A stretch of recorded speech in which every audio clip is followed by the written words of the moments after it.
Alrighty, see a few people starting to pile in here. So, welcome back to those that were here yesterday. Just a big welcome to those that may be joining for the first time ever. I'm going to give it another moment or two here. Let people filter in, of course. But if you've got questions right away, don't be shy. Get those in here. As always, it's an open forum. I don't have pre-done content. I truly do rely on you folks to ask the questions here that you need answered, right? So please don't be shy. Make sure you get those questions in for me. And again, just going to give it another moment. Of course, if no questions come, I'm always going to, add some commentary or go over some charts, scan, stuff like that. But again, I do prefer it when you folks are asking your own questions here for us. As I said, we're going to give it a moment here.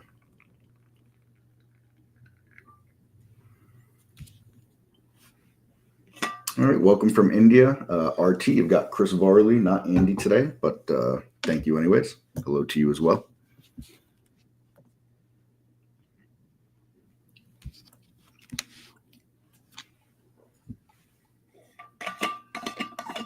So again, I see the numbers really starting to tick up here for viewers. So please, folks,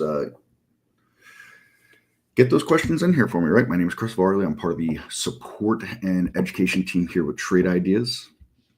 I have fairly in-depth knowledge of the software and here to assist you folks the best that I can with your questions. This is an open forum, as I mentioned before. I don't do pre-done content here. So I really rely on you folks to drive the content with your questions. I think it's a much, much better community feeling when you're doing that versus me just kind of randomly talking charts and markets to you. You can get that kind of commentary from anywhere, right? You've got a million people out there with all kinds of indicators and thoughts and opinions on the market, right?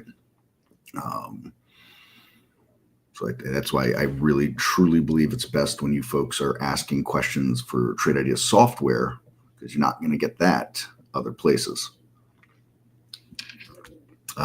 Can I please show you how Traders Vault layout without exiting my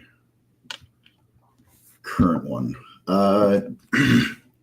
Unfortunately, there is no way to do that, at least not through the channel bar. The channels, so if we go new channel bar, sorry, that's a dock channel bar. The dock channel bar we can load multiples of, all right? But the dock channel bar there's less channels in there for formatting reasons and keeping things a little simpler. If we go new channel bar, if we press on any of these, I'm going to lose my entire layout here because you can only have one layout open at a time. So we can open the vault. I can't open the vault right now because I have things that I'm running that I can't lose right now. I'm troubleshooting things for other folks. I have scans open that if I hit any of this, I'm going to lose those. But what you can do is this. Open the Traders Vault, all right? I know you're going to lose everything, obviously, right? But once you have that open, then what I'd like you to do is go to File, Save or Share to Cloud. And over here, you're going to put a check mark in everything from the Traders Vault that you want saved. Do not, I repeat, do not press entire layout. Just put check marks in all the items that you want, right? And then name it, Traders Vault Scans or whatever, Traders Vault Conglomerate, right? And then press Save. And once you have done that, then you can go File, Load from Cloud, and it'll be here as just a conglomerate of scans that you can open all at once. But please keep this in mind. There are limitations to how many windows you can have open at once.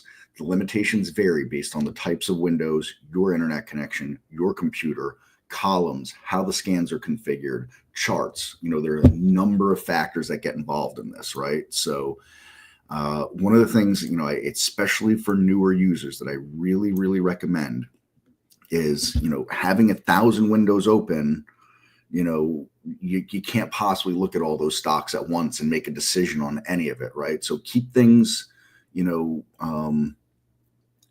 try to keep things realistic. At the beginning, yeah, you're probably going to want to have more open than as you go on, because you want to see more stuff and what the stocks look like coming through the scans and deciding if the scan is right for you or how you may want to adjust it, or you may not want to keep it and things like that. But at some point you have to decide, you got to settle on a layout, right? And the layout's got to, it's got to function, right? So if you've got, 10 top lists and each top list has, 100 stocks on it, that's 1,000 stocks on just the top list alone. Then you add a couple of alert windows that are, alerting a few stocks an hour, next thing you know, you got another few hundred stocks coming through right there. When all is said and done, you're looking at, 2,000 plus alerts / stocks coming through scans. There's no human being that's going to be able to process that in any reasonable amount of time to make a decision for trading, right? So just keep that in mind with how many scans and the types of scans that you have open. And of course, yes, at the beginning, of course, you're going to test things more because you want to know, do I like this scan? Do I not like this scan? So on and so forth. But as you go forward, keep in mind, there are some limitations on how much you can have open at once.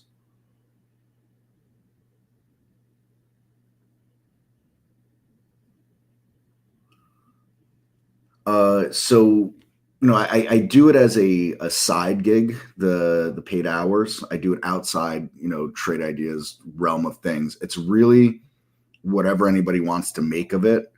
The one thing that I get a lot of requests for is people want me to do back testing with them and promise them a strategy that's going to, be XYZ in back testing. I can't promise anything like that.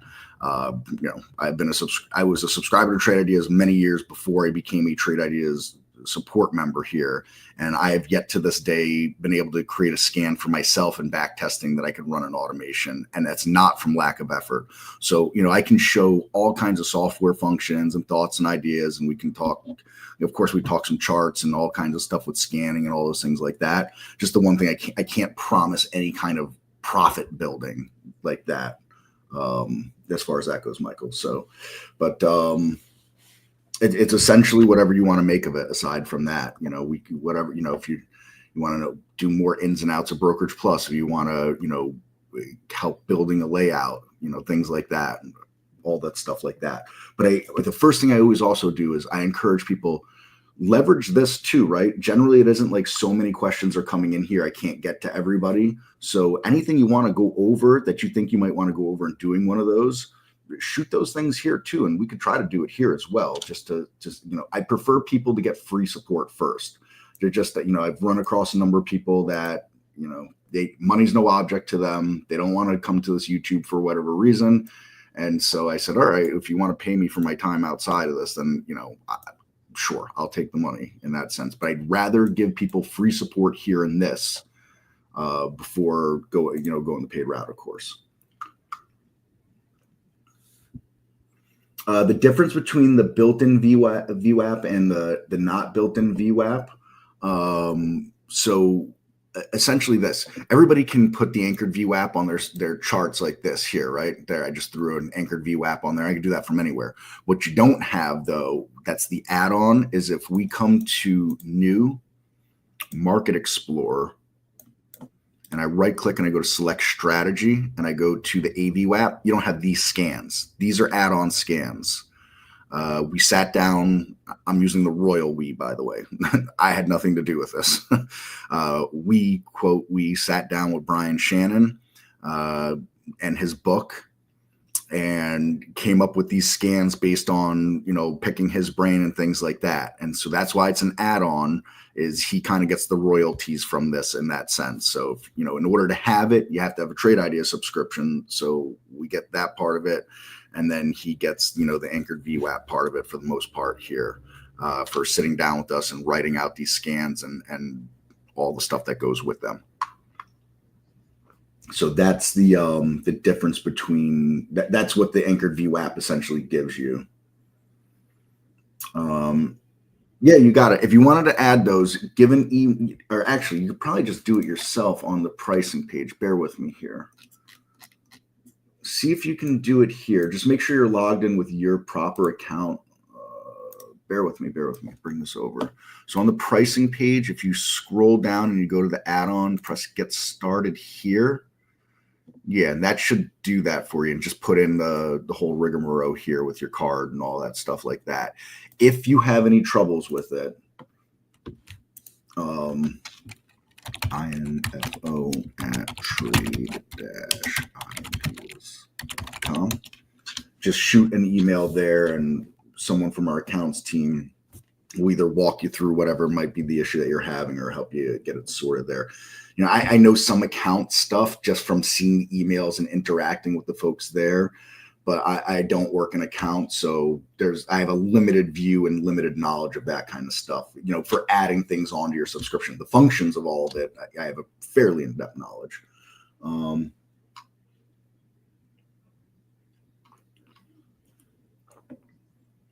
So yeah, RT, that's the normal way. You know, you're going to have a number of things open, obviously, at the beginning. Just keep in mind that, you know, you may get to a point where you're kind of stressing things and you may have to close something because charts may load slow, your computer may react slow, things like that. So just keep that in mind. Best for shorting, I don't short. So, you know, I'm kind of limited in what I could help you with there.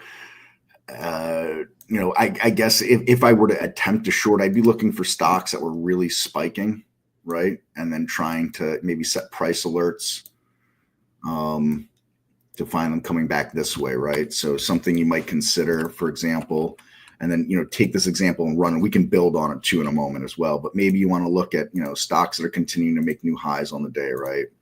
And then, you know, maybe on the day itself, let's go change from close and maybe 1%. And we want to see stocks that are up at least, you know, maybe, I don't know, I'm going to put a 5% up there. It's not a huge number, but we want to make sure they're up, you know, before we're trying to look at shorting. And then maybe, you know, put a price range in there. You know, we want to see them at least $5, for example, and they traded, I don't know, let's call it 750,000 shares, because if you're shorting, you want to make sure something's nice and liquid, right? And then you might consider, you know, one of these change filters here in a percent 1 to 5 minutes. So maybe over the last, you know, 5 minutes, we can add that filter, and we'll say, you know, I want to see it's up, I don't know, 10% in the last 5 minutes or something like that, right? And so, you know,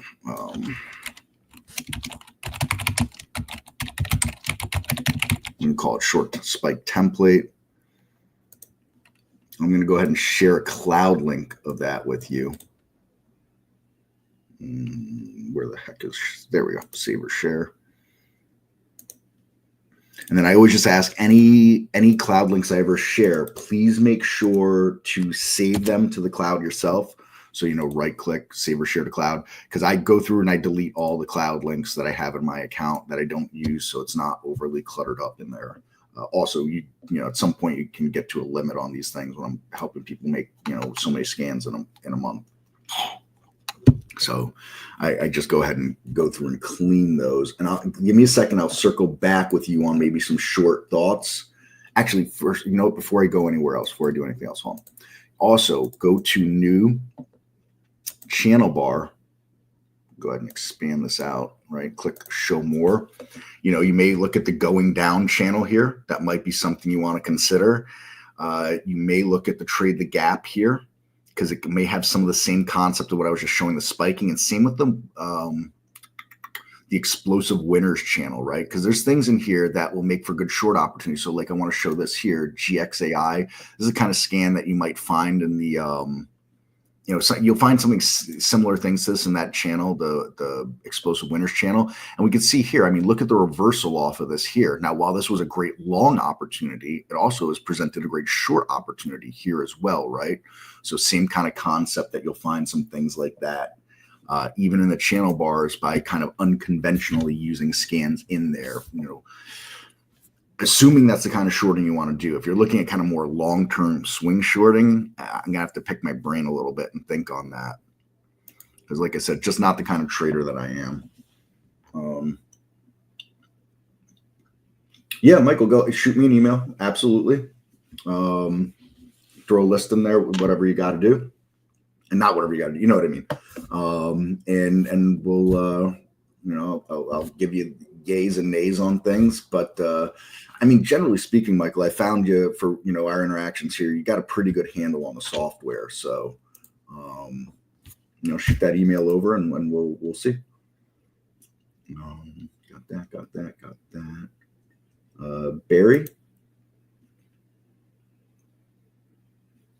Barry sound is coming through.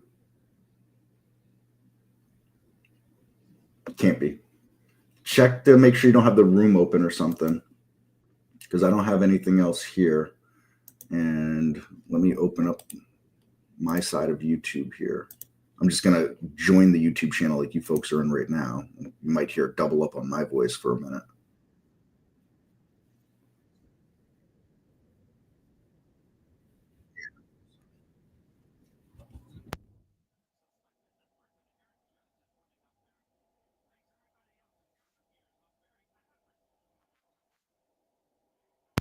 Yeah, I muted even here, so I'm not sure where you're getting that from, but it shouldn't be coming through my mic. Is there a way to organize a scan, save to the cloud? Should I just keep separate Google Doc? Yeah, so you can organize the scans as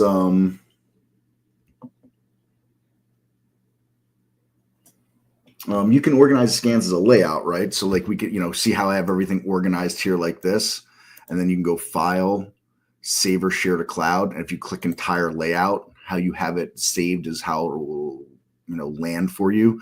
One thing you may have to experiment with multiple monitors. It depends on how you're organizing things, how your monitors are actually set up. If you go to Tools, Options, and sorry, this is for Joel.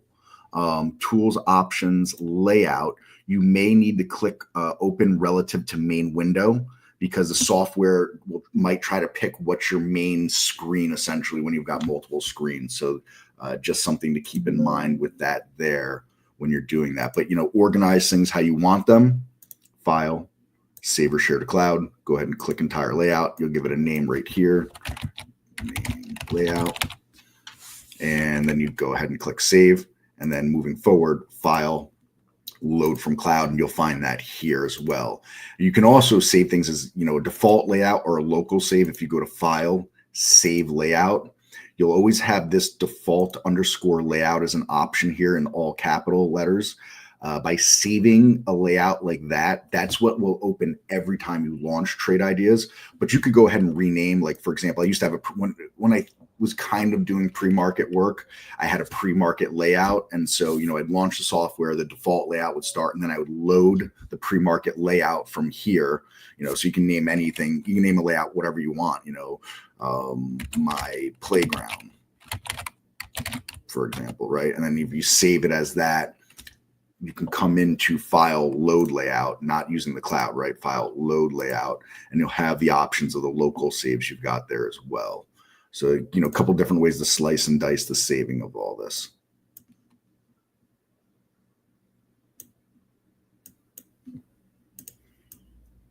All right.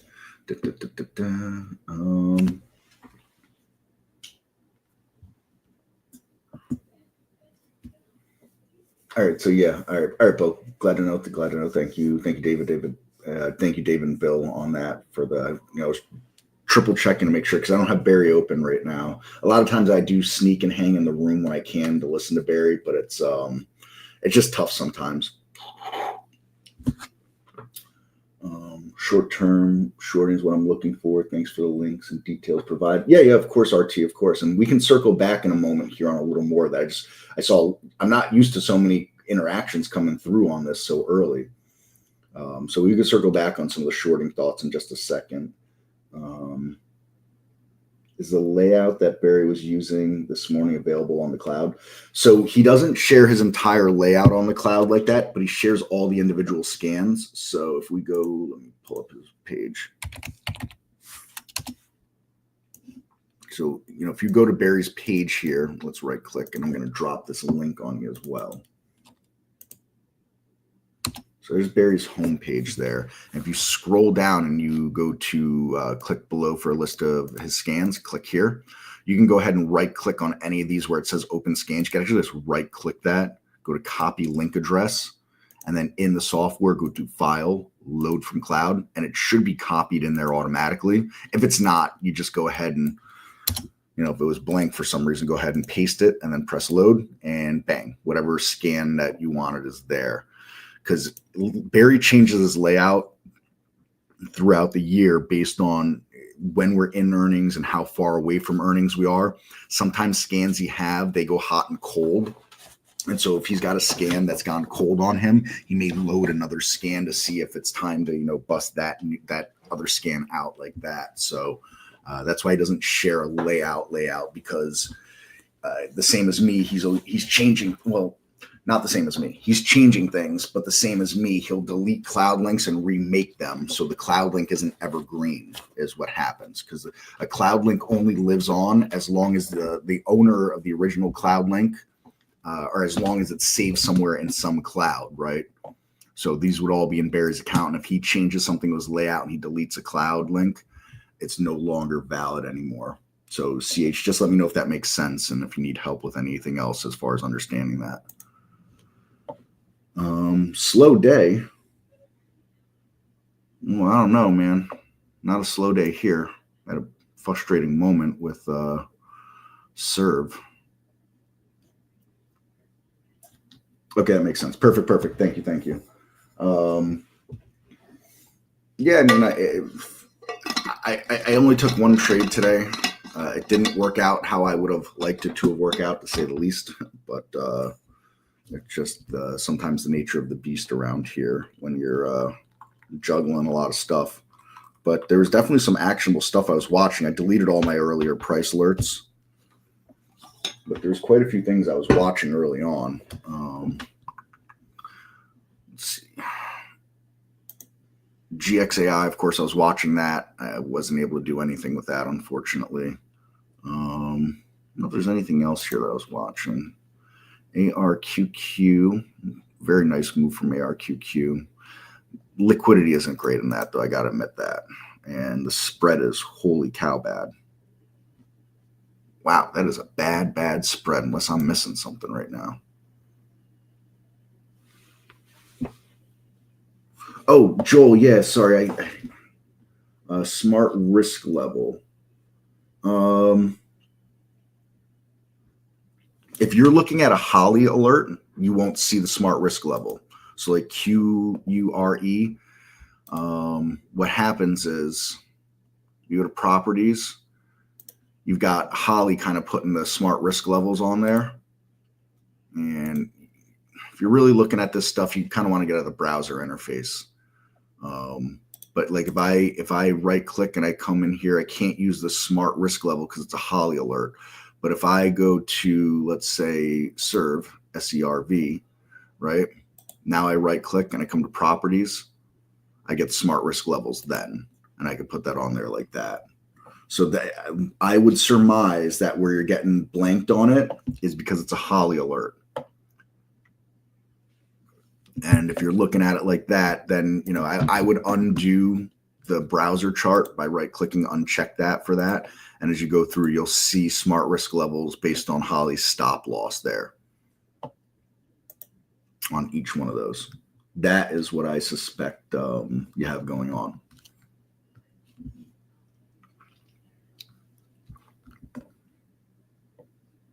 Wow, SOUN. Look at that move over the last couple of weeks here. Unbelievable. I said it before, I'll say it again. I love bubbles. All right, Joel, perfect. Glad we get that sorted with you there. I forget that once in a while. I don't like stuff on my charts for the most part. You can see I run some fairly clean charts. So, I don't put Holly stuff on there, and I don't put the smart risk levels on there. On my I throw the trade wave up there just because I want to continue to be familiar with it, to support it as a feature. It's okay. It's okay in the sense that, like, I just don't like a lot of stuff on my charts, right? Without the trade wave, I've got two things on here, a VWAP and an 8 EMA. And the 8 EMA is very similar to the trade wave in a sense. So that's why I can get away. And so already kind of using components of the trade wave in my own trading as it was before the trade wave came to be. And you can see on my daily chart, I have one indicator and that's it. This position low of 20 days. So this is showing, the lowest point of the last 20 days, essentially. But I like to keep things real clean.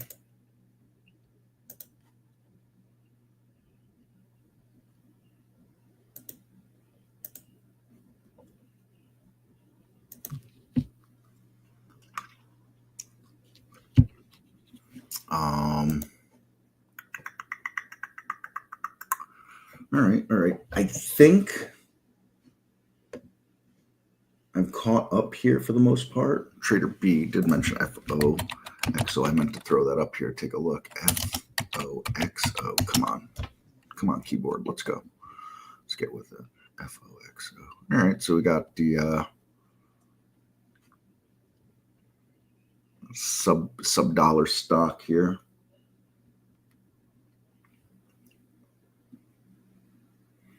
What kind of what are we? Artificial intelligence, Maddox tool. That's an Amex traded stock. So very interesting, very active here over the last little bit, becoming a little bit less active, but interesting look there. So, all right. Yeah, I think I caught up here for the most part. If I missed something, I'm just scrolling back through. I think I've got everybody. If I missed something, please let me know, right? So I can make sure that I get to you. And anybody else with questions, please don't be shy, right? Get those questions in here for me. It's open forum, so don't feel like you can't ask something. That's what we're here for. We're here to help. And we want to make sure you're getting the most out of the software here. Everybody in life has an agenda, right? Everybody got an agenda. Our agenda, obviously, is to get as many people subscribed to Trade Ideas as possible. But our agenda only works if you folks are making money, right? If you ain't making money, you're not going to subscribe to the software. You're not going to stay subscribed, right? So it's really, important for us to make sure you're getting supported well. Q, you are you on the move? Let's take a look. Nope, not S. Ooh, look at that. Coming out of this too, right? So, come on, drawing tool. That $15 level really exploded out of that. Not a tiny float, certainly not a big float either. Massive gap up on that thing. Look at this. Wow. Wow. Liquid, volume.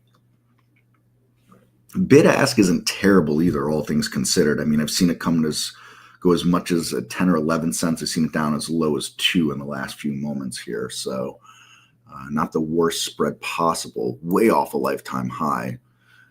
Not too bad on that short float either. And one thing's for sure, anybody short this thing is way underwater right now, right?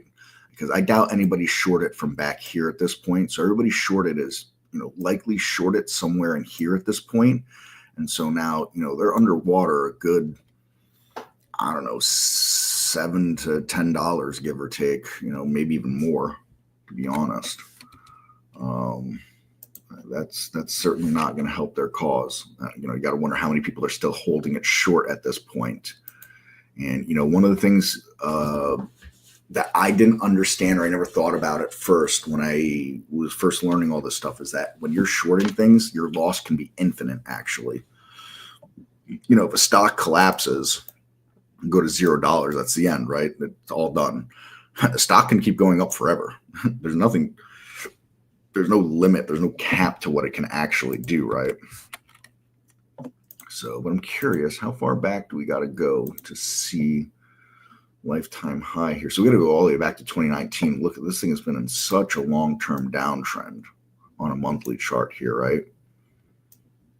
On the monthly chart, it's got room to, I don't know, is that $20 there? Get out of the way of price. Yeah, it's $20. Can't see it. There we go. Yeah, $20. So on the monthly chart, I mean, it's still technically got room on a monthly chart. What it does, who knows? Interesting to see this, though, here, right? Look at that green bar and that massive volume back here. Got to wonder if someone knew something, right? Had some institutions buying into it. Interesting. Because I don't assume that's retail volume. Well, anything's possible.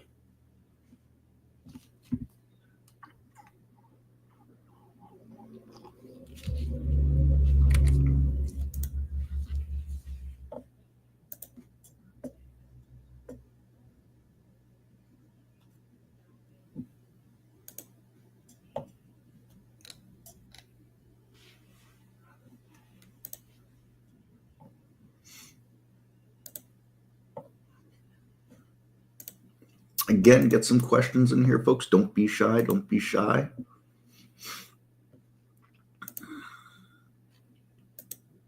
Come one, come all with the questions. Fighting at that 17 level now. What else do we have going on here? We went through the whole market yesterday. Nothing has changed since yesterday. Actually, the market's flat since yesterday, right? So let's not do a market recap. Right. We talked about the market yesterday. We've gone nowhere since making these recent all-time highs here.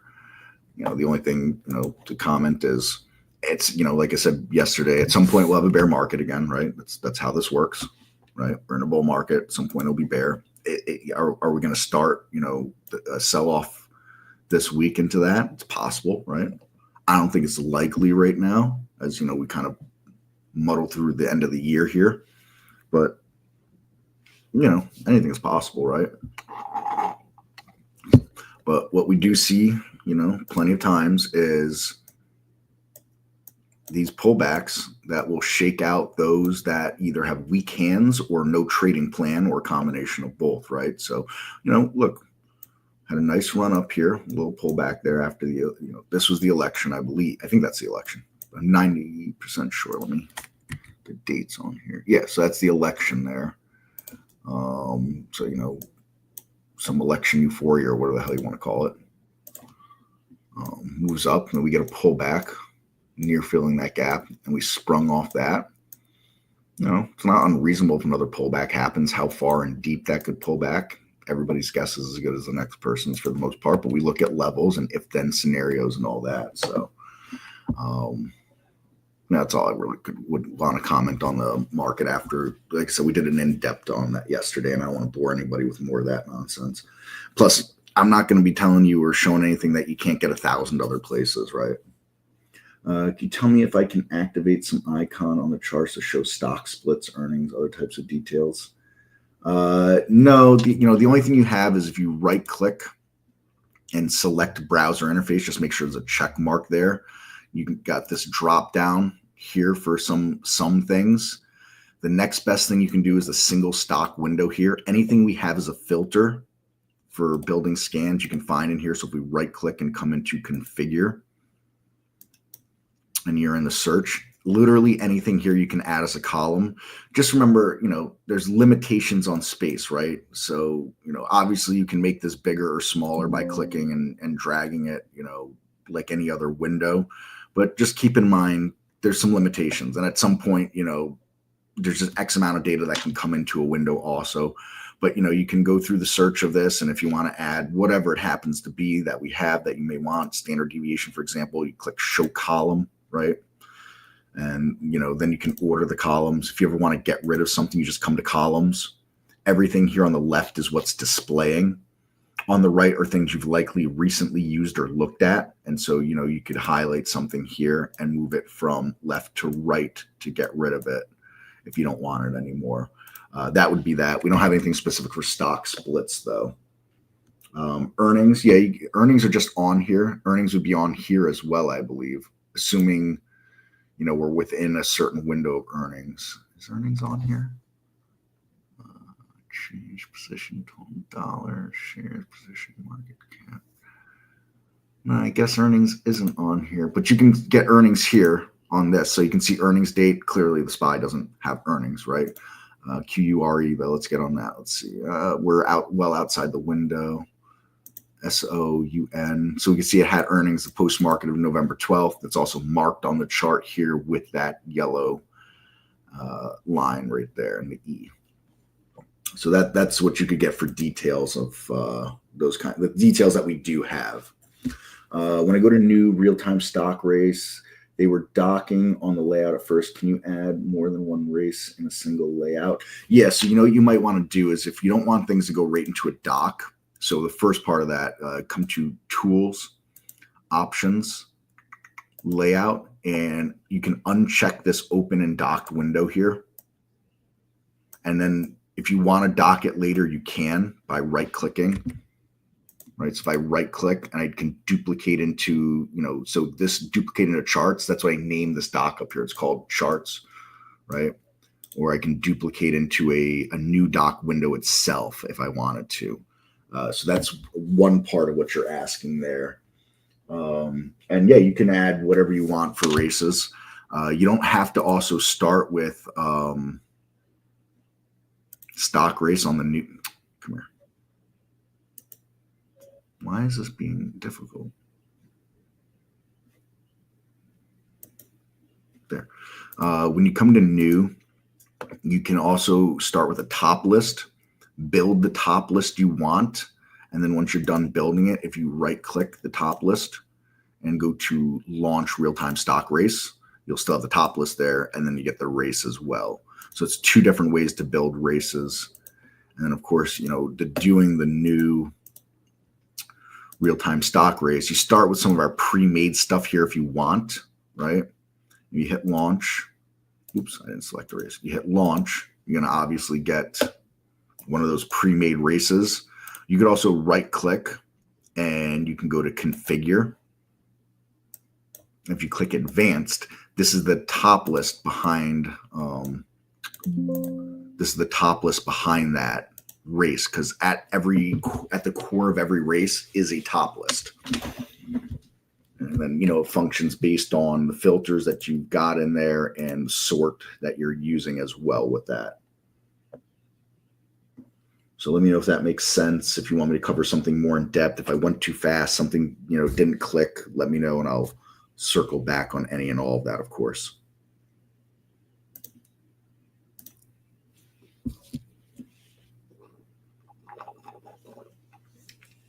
And again, I never know if these numbers are accurate, but I see there's about 50 people watching right now. That's what this thing tells me. Yeah, questions, folks. Get them in here, right? Get them in here. Good for now. I'll try some. All right. Very good. Very good. And again, if you're trying something while we're still got this session going on and you're struggling with anything, just let me know. I want to make sure you get set up. And then never forget info@trade-ideas.com. You can always email us there at other time periods when we're not doing the live stream, of course, right? And get some answers that way too.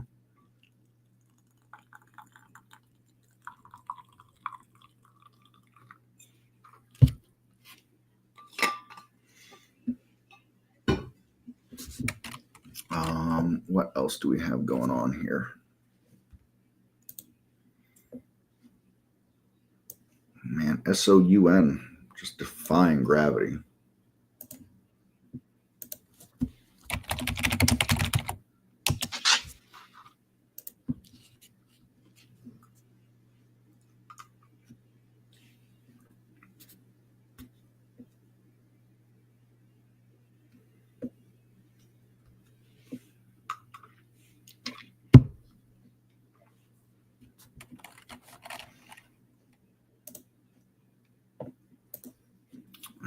What else is going on around here?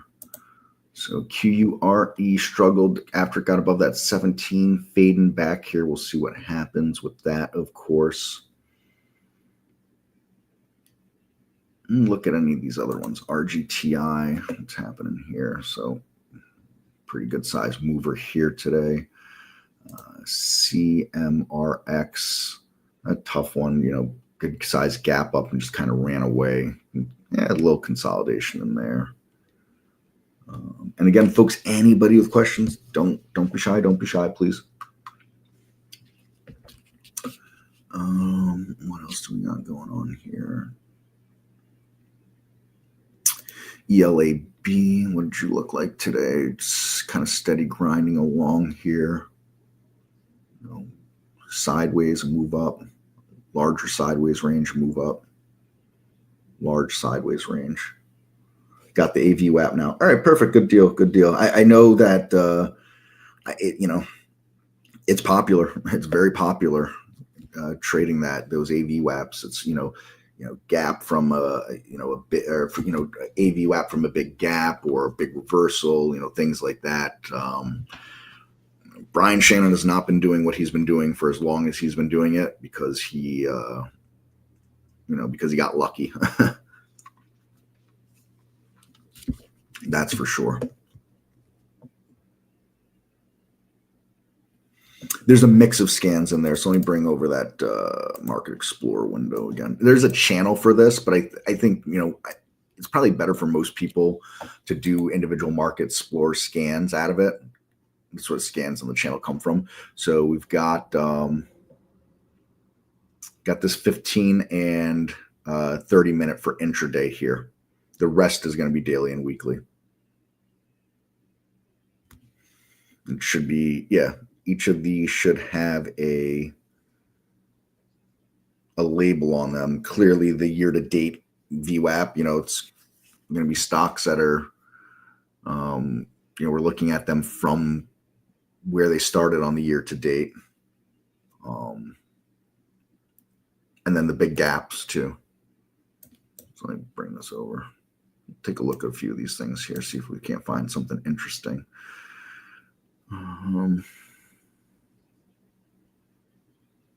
IONQ, this thing was a monster, right? Look at the monster run this thing went on.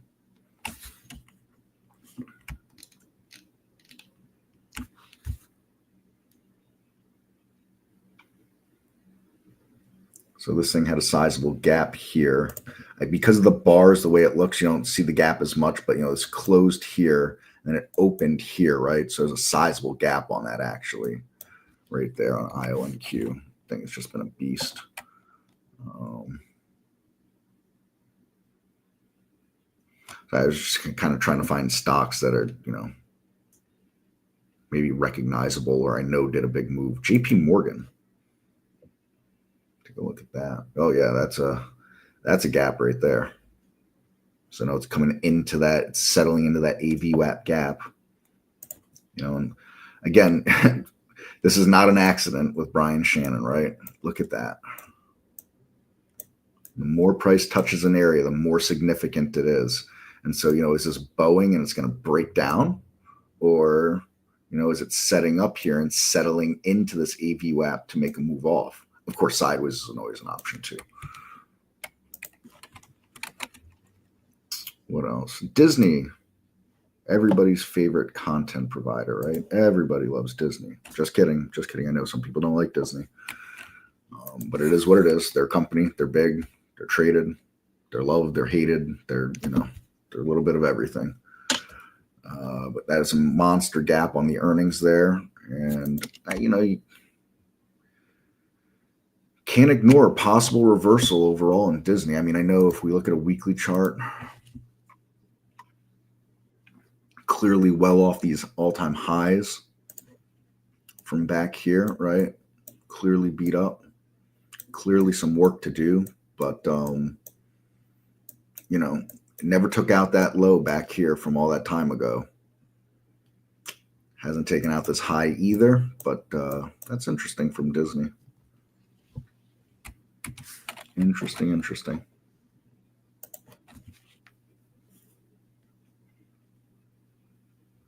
What else do we have here?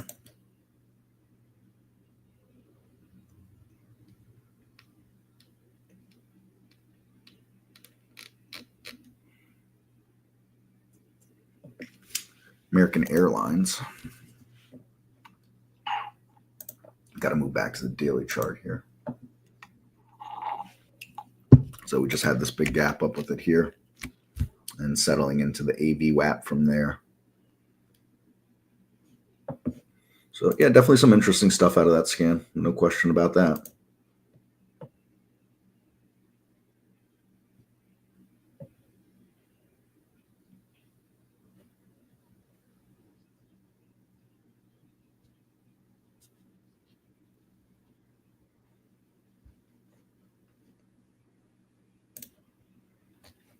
Again, don't be shy. We're losing momentum on the questions. I'm here a few more minutes before I got to wrap up for the day. Please don't be shy. Get me some questions. We're chugging along, right?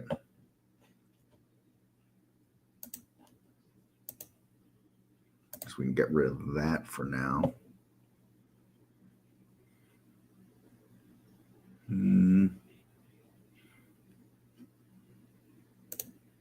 Let's see. Let's look at something here together. What I want to look at: all-time highs, lifetime highs, lifetime highs. Load more charts. Depending on if you are a standard or premium subscriber, there's some limitations. Standard subscribers can have up to 10 charts at once, premium 20 at once. If you go to new and chart window, you can load a chart that way. You could also take charts that are open. You could right click and duplicate it as well. Two different ways to get the chart like that. You can also, let's have a send to function.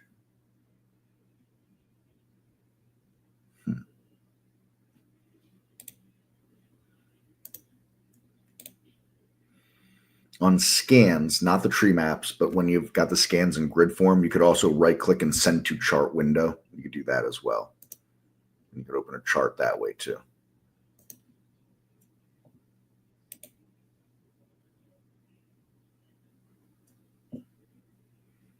So those are a few different ways you can open some new charts.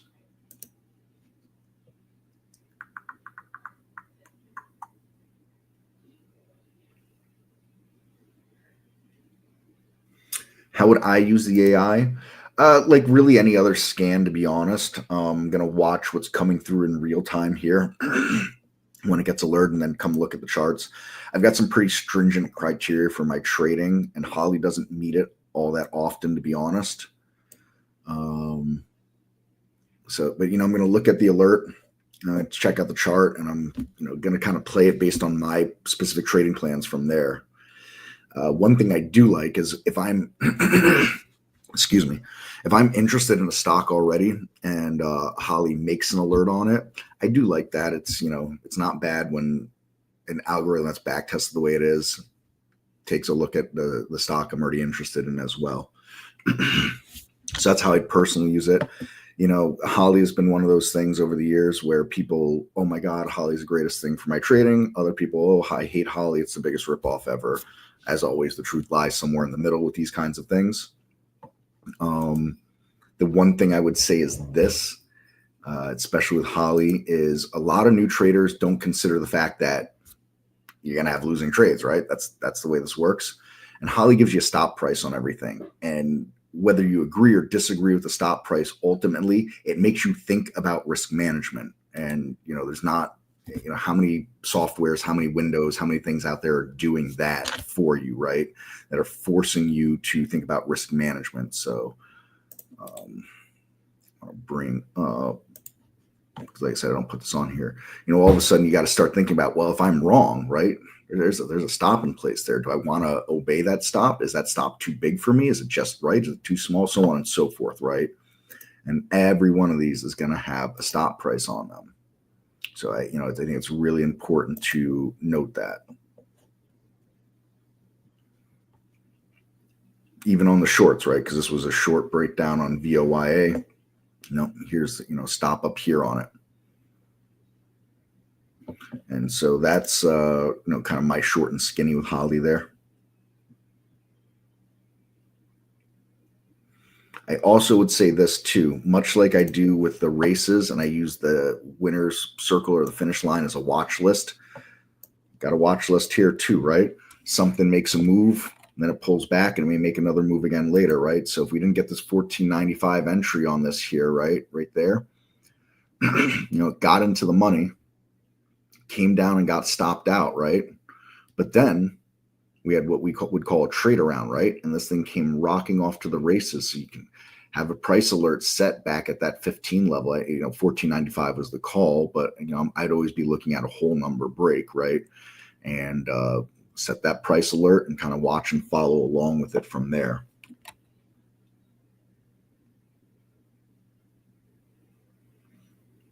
Oh, so I just have mine arranged like this. So this is what I did. I for the chart, sorry, for the chart question with K2.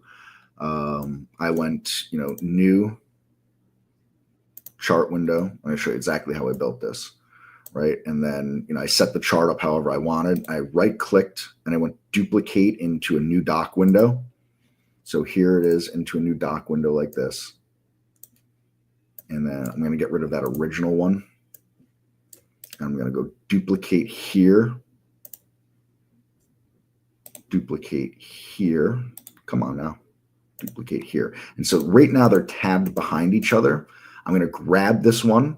And now you can see I've got it here like this. And there's a placement tool that's there. I'm going to place it next to it. So now they're side by side. And I still got one tab behind. So I'm going to do that one more time. Place it here. So I've got all three like that. And then I can, move them like this. And then I can right click, change the time frame. So I'll leave this daily. And I got this as a 5-minute. I'll put that as a 5-minute chart. And you got the clock up here too. So you can do that too. I have a third chart that I don't really keep out there, but there it is, 3 minutes. And so I've got all three like that. And then, you right click and come in here to indicators, or you got the indicators button here. We can add or remove indicators that way, and then edit the indicators, of course, as well from there. Yeah, absolutely. Absolutely. So I don't use a lot of, in fact, I just use this one docked window. That's it. Because, I keep a go, no go set of charts back here as well. And then, I've got the race here that I'm mostly watching the race on this one here. I don't look at 3-minute charts too much, but I do look at them a little bit. And so I can tap back and forth between these things here.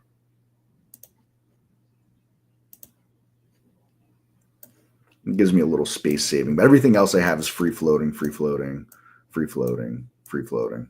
I don't have a need to have them tabbed or anything like that. And what you see here on my screen, I don't really have a whole lot else going on my second screen. I've got a SPY chart there. Actually, I can go ahead and show you my other screen. Can I? How can I do this? So I'm trying to think of a way to do this where it doesn't mirror 1,000 images, because I have the streaming software on the other screen kind of blocking everything off on that screen.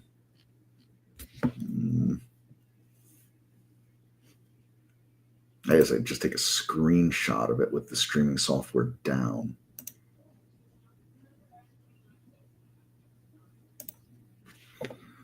So let's see here.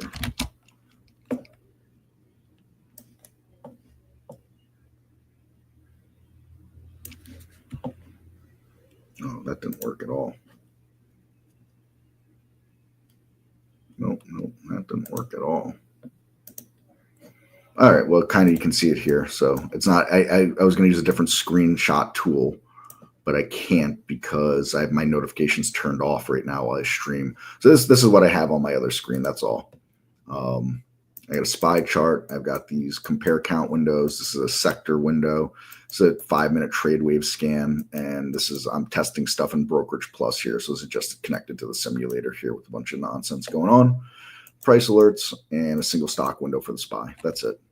Honestly, I don't really look at these 4 windows at all. I have them there because I do like this one. It's a 30-day market breadth. I never look at this anymore. Outside of when I'm doing these sessions, I really just don't look at what sectors are doing.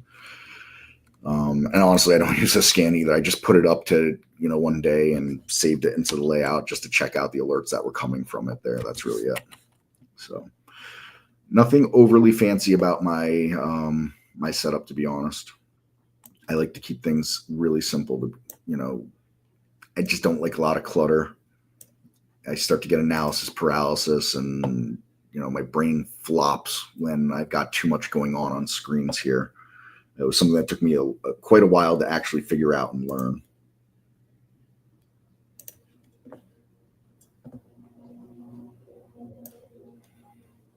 All right, let's see.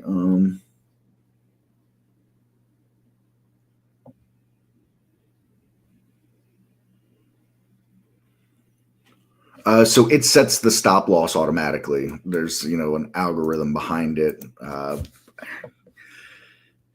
I want to say each strategy has a slightly different way the stop loss is configured. I know some of them have to do with average true range. Some have to do with different lows, like daily lows or weekly lows, something like that. I can't remember. Well, first off, I don't have the keys to look inside all the AI stuff. So there's just some stuff I know from sitting inside of meetings. And then other stuff just from general discussions or honestly, when I was a subscriber and I was coming to these webinars and other webinars that they were doing too, picking it up from those. But yeah, it sets that automatically. You can't tell it what to set. But there is the trade wave feature as instead for folks. It's not exactly the same as that. We're setting something, but I want to bring this up here. On the trade wave, at least what you get is this: when you see a cross happening, you're likely to find a signal there. There's no way to predict when a cross will happen, right? Because price action could come right to almost on the cross and then it doesn't happen and takes back off, right? So like it's close here. And if this continues to fade, we're going to get a sell signal here, but it's got to continue to have that price action move in that direction. But the time frame in which it moves on that direction, we can't predict, right? Or that'll even do that. Because we have some likely if-thens, if price continues on this trajectory, then we'd likely see the sell signal at this level, right? Those kinds of things like that as far as the trade wave goes. And it's unique to each time frame, right? So if I put this on the 3-minute chart here, this is going to look different than it does on the 5-minute chart. Look how, far away the last buys and sells are on this compared to this here, right? Because the periods, change, or not the periods, but the candles change on the period itself, if that makes sense.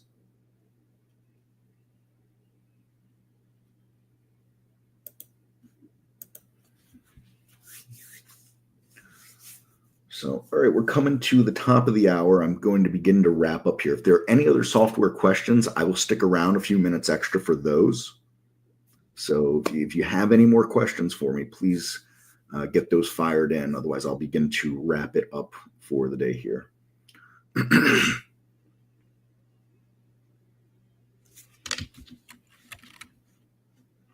while I begin to do that, if you haven't been, or you're not in general, in the trading room with Barry, Traders Room, that's a link to get there. Barry will be coming back from if he's not back already, he'll be back any moment. So that's a link to go into the Traders Room there. Barry's always happy to answer questions for you. He doesn't do it as an open forum in there.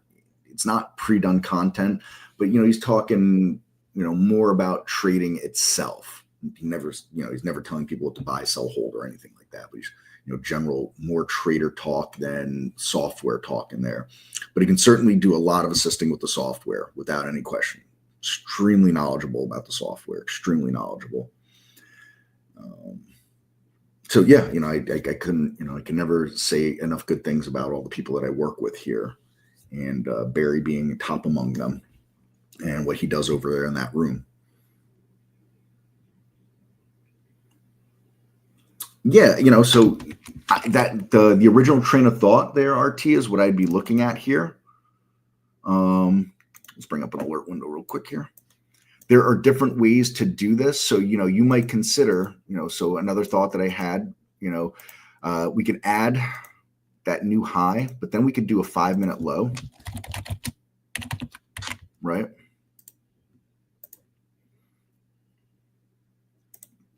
And so then we could look at stocks that were actually, let me bring up that other template because I still have that. Load from cloud, short spike template. And so this will be some of the exercise you're going to go off and do on your own, of course. But, we've got this template here that we created before. And then I could add, let's say, a 5-minute low, right? If I could type, I'll add it. Hey, right. There we go. Add alert. Put a check mark in there, right? And so now we may get the alert on the way up, right, of a stock moving up, and then we may get one down, but not too far down. So let's look at the history of this today. And ain't nothing showing up as far as that goes for that 5-minute low. So everything is, in fact, we only have a couple stocks that have even made this scan, right? That's very interesting. I find it hard to believe. None of the, you know what it is? They probably didn't meet the other parts of the filter. That's why. Right? So like, for example, GXAI, it was never up that much while making a 5-minute low, if that makes sense. But that's the kind of thing that you're going to want to go back and, you're going to want to go back and kind of go through and how can we look at these things. There's also, you can consider something like cross resistance or support.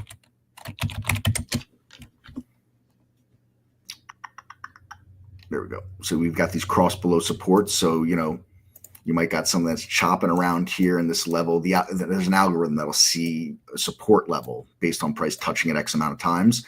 And if it breaks down that, you can get an alert like that on it. And you could set the hours amount of trading that it's looking back with a filter here. So if we go to add alert, we select that, and then we can put that in here as some alerts have a filter attached to them, some won't.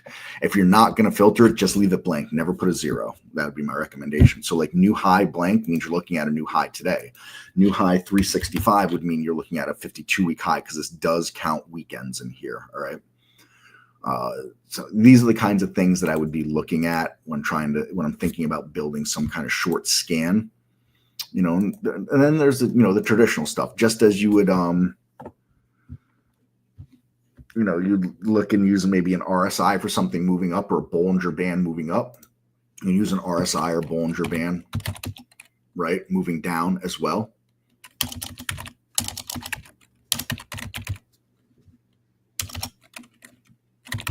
Right, so there's these as well.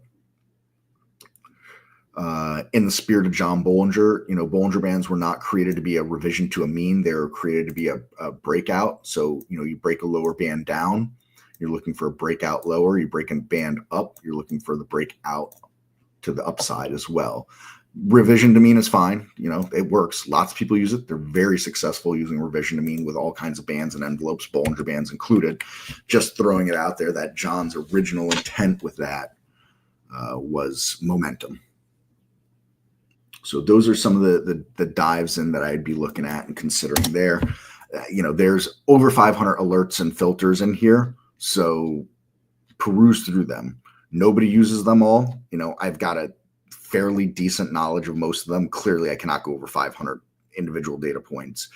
But peruse through them. You're going to find stuff that will have no relevance to what you want to do whatsoever, right? For example, I highly doubt you want to look at linear regression for shorting, right? That doesn't really make any sense whatsoever. Clearly, it's not going to be anything you want to look at.